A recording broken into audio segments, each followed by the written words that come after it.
Kuya Jer, ano na? Hi mga ate kuya, magandang tanghali sa inyong lahat. Nandito po kami ngayon sa hiding spot sa Cavite. At ito po, nakikita niyo naman po na napakaganda po ng ating tanawin. Kay gandang umaga. At dito po, nagbabalak po akong pumunta sa dulo, tignan kung anong meron. At mabato po dito. Pupun pupu Mag-a-adventure po kami, titingin po namin sa pinakadulo kung ano meron at kung gaano kalalim. At mamaya po ay susukatin namin kung gaano kalalim ang tubig. At nalangoy namin ang aking mga kasama.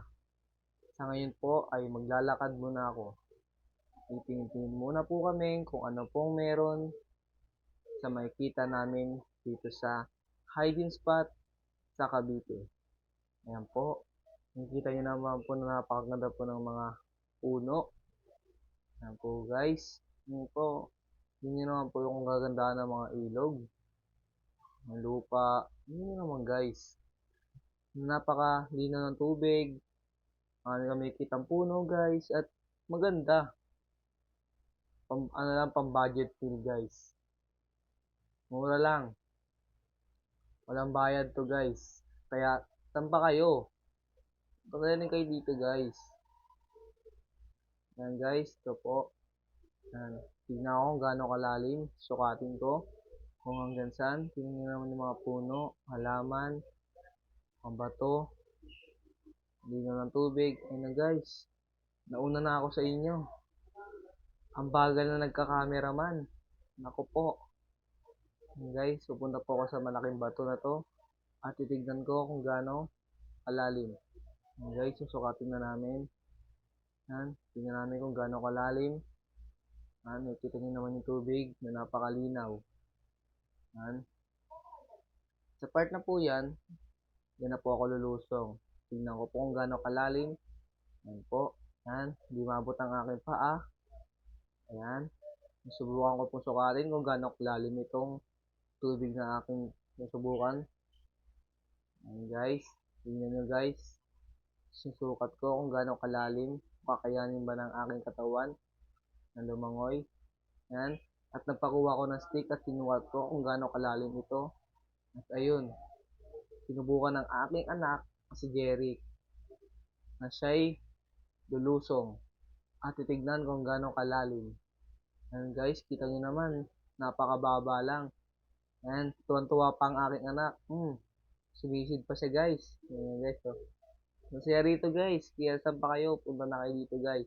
Sa hiding spot sa Cavite. Timbugan. Ayan guys, ayan guys. Liligo kami ng anak ko. Ayan. Nililigo po kami ng anak ko guys. Ayan. Ayan, nagka-floating. Papalutang-lutang mo po na ako guys. Ayan. Yung cameraman. Ayan po guys. Yan, tuwan-tuwa po ang aking anak na si Jerry. Ayan, tingnan nyo naman. Napakaganda ng bato. Mga tanawin. Ayan. Kay gandang umaga. Ayan, mga ate kuya. Ayan po. Yung gano'ng kalinaw ang tubig. Gano'ng kabato. Ayan guys. Ano na ako. Umangat na ako guys. Titingin pa kami sa pinakadulo kung anong meron. At nakikita namin dito. Ayan guys, napakaganda tanawin. Ayan. At yun yung makikita ang linaw ng tubig. Ayan guys. Mabato siya, ang ganda ng tanawin. Ayan guys, ayun. At doon sa bandang dulo guys, doon wala nang masyadong bato. Tatay namin lusungin yan guys. At tingnan namin kung gaano kalalim. At sa part na yan guys, subukan kong lumusong. Kung kaya ba. Tignan ko kung hanggang saan. At susubukan namin kung paano. At kakayanin ba namin na lumusong dyan. And guys, inaantay ko lang mga inaantay kami ng cameraman namin. And guys, napakaganda tanawin guys. Tingnan nyo naman. Mapuno, malalim ng tubig, mga bato. Tingnan naman guys, ay gandang tanawin. So guys, sa mga gusto punta dito sa hidden spot na sa Timbugan.